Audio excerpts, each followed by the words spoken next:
എനിക്കൊരു പ്രതീക്ഷയും ഉണ്ടായിരുന്നില്ല. സത്യം പറഞ്ഞാല് ഒത്തിരി ട്രീറ്റ്മെന്റ് ചെയ്തു. ഇനിയിപ്പോ എങ്ങനെയാന്ന് എനിക്കറിയില്ല. ഒന്ന് ഒരു പരീക്ഷണം എന്ന നിലയ്ക്കാ ഞാൻ വന്നത്.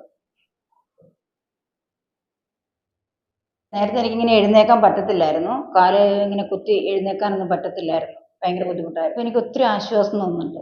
എനിക്കെന്റെ കാലിന്റെ 2 മുട്ടും ഭയങ്കരമായിട്ട് വേദന വന്നിട്ട് ഭയങ്കരമായിട്ട് നീരും ഉണ്ടായിരുന്നു. നീര് വന്നിട്ട് വല്ലാത്തൊരു ബുദ്ധിമുട്ട്. നടക്കാൻ വല്ലാത്ത ബുദ്ധിമുട്ട്. നടക്കുമ്പോ കാലിങ്ങനെ ഏന്തി ഏന്തി പോകുന്നൊരവസ്ഥ. അതായിരുന്നു. കാരണം നല്ല വേദനയായിട്ടാണ് ഞാൻ ഒത്തിരി കാര്യം ഒത്തിരി ട്രീറ്റ്മെന്റുകളൊക്കെ നേരത്തെ ചെയ്തിട്ടുണ്ടെങ്കിലും ഞാൻ ഫേസ്ബുക്കിൽ ഒരു ആഡ് കണ്ടിട്ട് അങ്ങനെ വിളിച്ചു ചോദിച്ച് വന്നതാണ്. അപ്പോൾ ഇതിലെനിക്കൊരു കുറവ് കിട്ടുമെന്ന് വിചാരിച്ച് വന്നതാണ്. അപ്പോൾ എന്തായാലും വന്നതിൽ ഒത്തിരി സന്തോഷമുണ്ട്. ചികിത്സയ്ക്ക് ശേഷം എനിക്കിപ്പോൾ നന്നായിട്ട് നടക്കാൻ പറ്റുന്നുണ്ട്. ആ പിടുത്തം ശരിക്കും വിട്ടു എന്നെനിക്ക് തോന്നുന്നുണ്ട് നന്നായിട്ട്.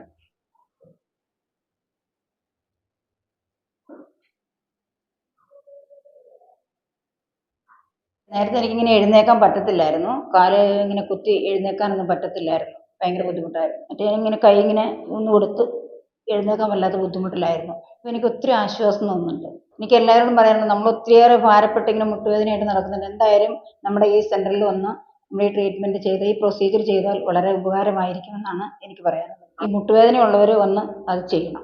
എനിക്ക് നല്ലതുപോലെ അനുഭവം വന്നിട്ടുണ്ട്. കാരണം എൻ്റെ വേദന ഒത്തിരി ആശ്വാസം ശമനം കിട്ടിയിട്ടുണ്ട്. അപ്പോൾ എനിക്ക് നല്ലൊരു വ്യത്യാസം തോന്നുന്നുണ്ട് ഇപ്പോൾ. നല്ലൊരു ചികിത്സാ രീതിയാണ്. അതിൻ്റെ പ്രൊസീജിയറൊക്കെ വളരെ നല്ലൊരു ഇതായിട്ടാണ് എനിക്ക് തോന്നുന്നത്. എങ്ങനെയാണെന്നുള്ളൊരു പേടി ഉണ്ടായിരുന്നു. പക്ഷേ ചെയ്ത് കഴിഞ്ഞപ്പോൾ എനിക്ക് ആ ഭയപ്പാട് പോയി. ഹാപ്പിയാണ്. ഇങ്ങനെ മുട്ടുവേദനയെ ഭാരമായിട്ട് അനുഭവിക്കുന്ന എല്ലാവരും വന്ന് നമ്മുടെ ഈ സെന്ററിൽ വന്ന് ഈ പ്രൊസീജിയർ ചെയ്യണം എന്നുള്ളതാണ് എനിക്ക് പറയാനുള്ളത്.